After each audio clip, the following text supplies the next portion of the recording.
Bueno, buenos días. Gracias por la comparecencia y hemos cambiado la hora, como saben, para poder facilitarles su trabajo. Estamos ante el inicio de un curso político y por lo tanto hay que recordar algunas cuestiones que están pendientes para este inicio. En primer lugar, hoy se termina el plazo de prórroga para la gestión de la escuela de hípica. Recordarán que los socialistas propusimos la creación de una comisión para ver la mejor forma de gestión de la escuela de hípica en nuestra ciudad, toda vez que nos parecía que era un pozo sin fondo y por lo tanto que tenía que ser revisada esa gestión para acomodarla a los intereses generales de la ciudad, acomodarla a la disponibilidad presupuestaria, en tanto en cuanto hay otras necesidades también importantes en nuestra ciudad que tienen que ser atendidas, y el montante económico que la escuela de hípica se estaba llevando nos parecía desorbitado desde el punto de vista del servicio que se presta. Se prorrogó, como saben, hasta el 31 de agosto por un importe de 375.000 euros y además se aprobó por decreto con una celeridad inusitada 128.000 euros más a la empresa que gestionaba y que gestiona la escuela por importe, como he dicho, de 128.000 euros más como concepto de descuadres que se habían dado en el pago que la ciudad autónoma tenía que haber hecho a la prestataria del servicio. Por lo tanto, un importe, recuerdo, de 500.000 euros que supuso la iniciativa parlamentaria del Grupo Parlamentario Socialista para solicitar al gobierno de la ciudad que revisara la forma de gestionar la escuela de hípica. En nuestra vocación siempre estuvo la gestión directa, o en todo caso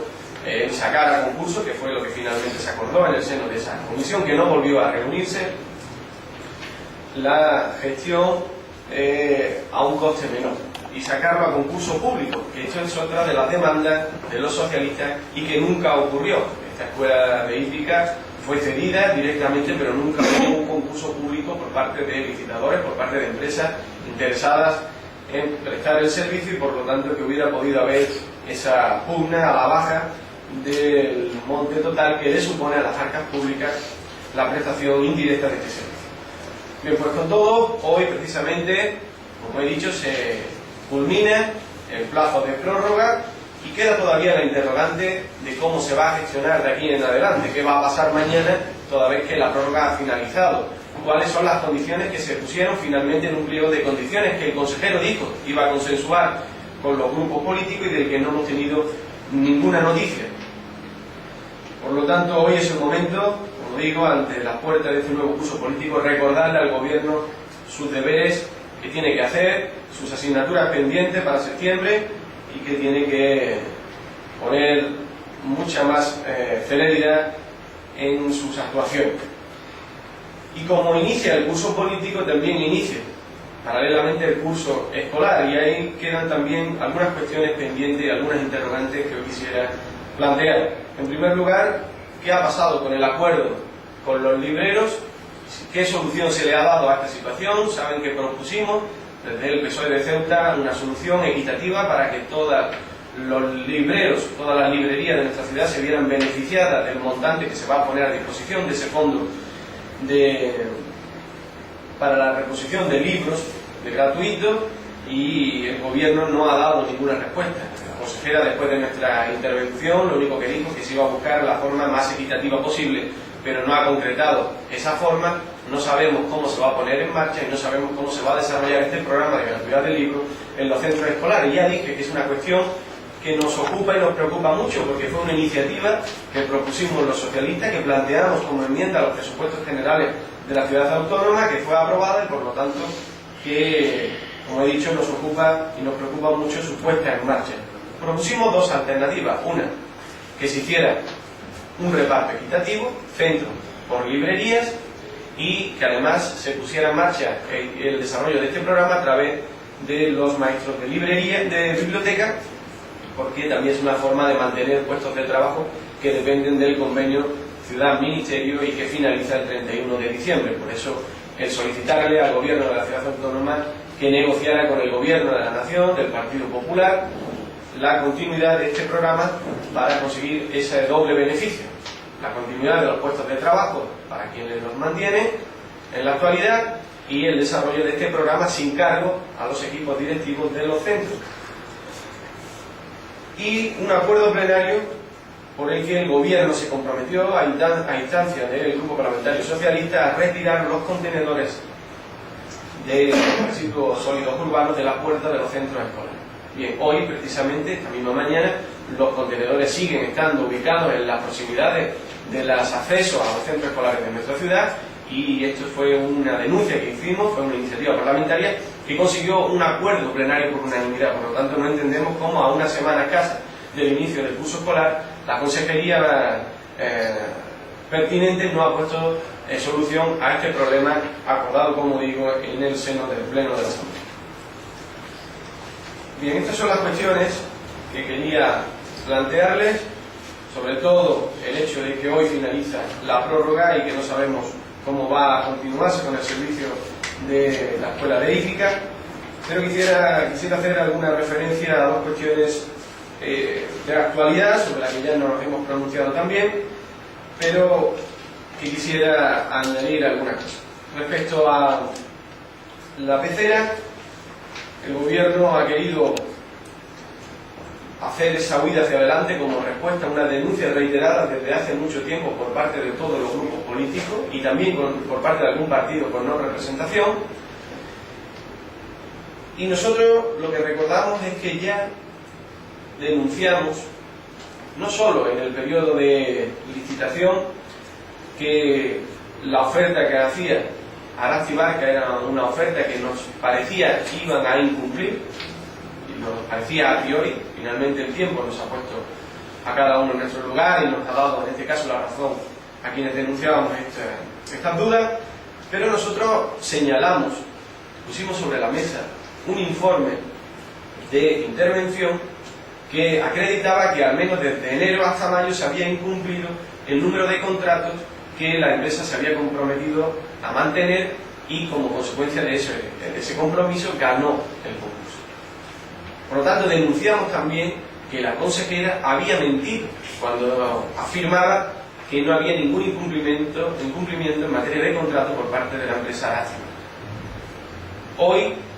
después de que el Gobierno haya reconocido esos incumplimientos, no solo hay una consecuencia directa sobre la propia empresa, que se le ha puesto frente a la opinión pública o como la prestataria de los incumplimientos, y que va a conllevar la no continuidad de la prestación de servicios, sino también se ha puesto de una forma directa por parte del señor Carreira en evidencia a la consejera de Educación. La consejera de Educación solo tiene dos salidas en estos momentos: una, de la consejería, o dos, el reconocimiento público de que cuanto menos no sabía la verdad cuando se pronunció.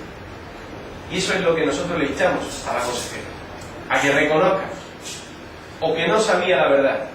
y fue un error cuando se pronunció afirmando, después de que los socialistas denunciáramos el incumplimiento de los contratos, que no había ningún incumplimiento, y atacando a este partido y a este grupo parlamentario por haber hecho esa aseveración, o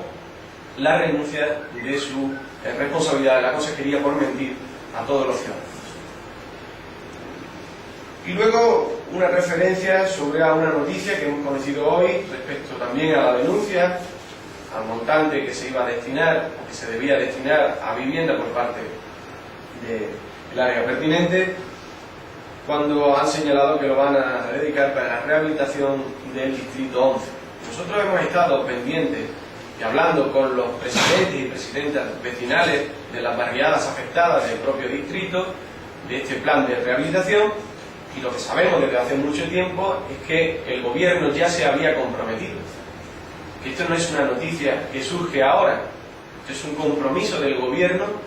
desde hace varios meses, incluso con un proyecto ejecutado desde hace varios años, y que la rehabilitación no ha llegado. Es ahora cuando el Gobierno, ante la denuncia de un montante económico concreto de su no utilización, cuando se destapa diciendo que ese dinero es para la rehabilitación de este distrito. Bien, yo no voy a poner en duda ahora mismo, con la información que tengo, de que el gobierno lo haya decidido en estos momentos, pero sí es un hecho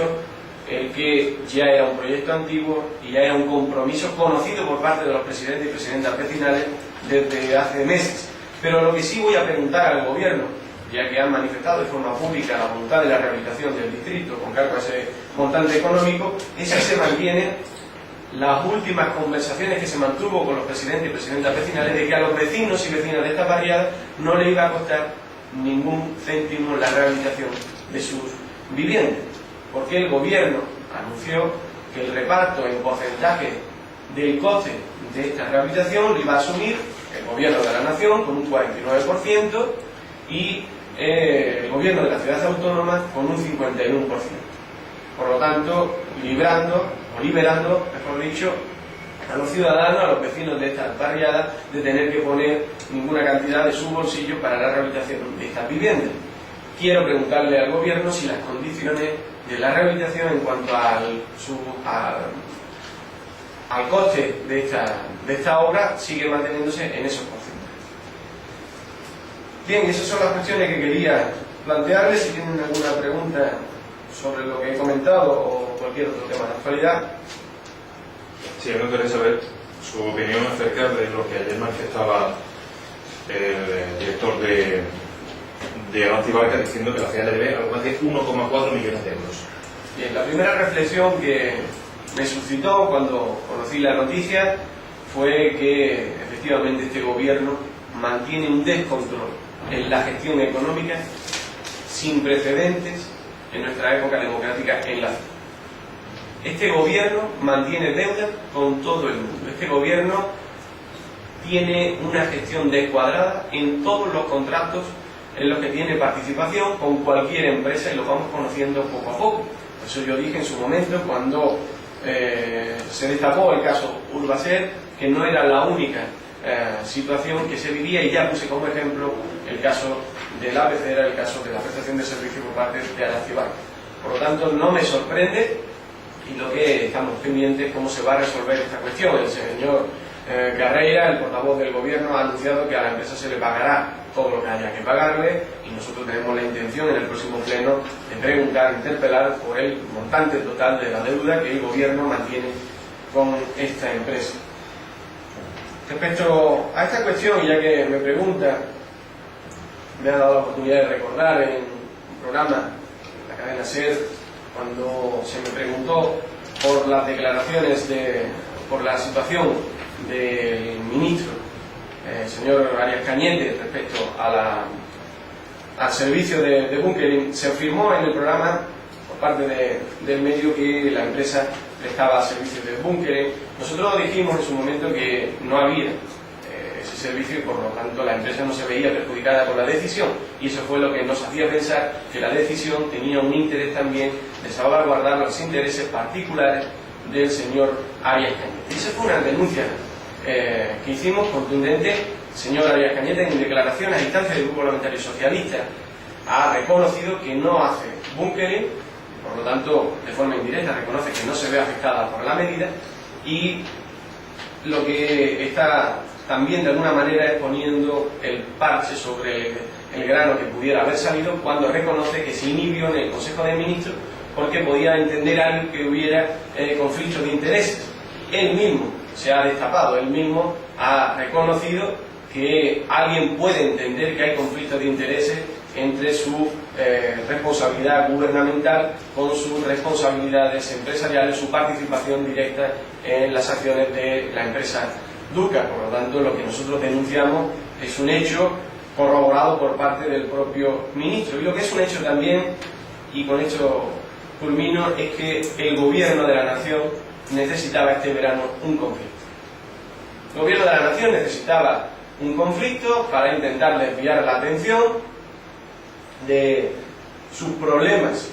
con la legalidad, de sus problemas con el señor Bárcenas, con sus problemas de las mentiras o con las mentiras del presidente del gobierno de la nación a todos los españoles, y necesitaba un conflicto, y el señor Arias Cañete se lo ha inventado. Es verdad que hay que tener contundencia con Gibraltar para cuando afecta a los intereses de España, como ha sido, por ejemplo, el vertido de los bloques de hormigón,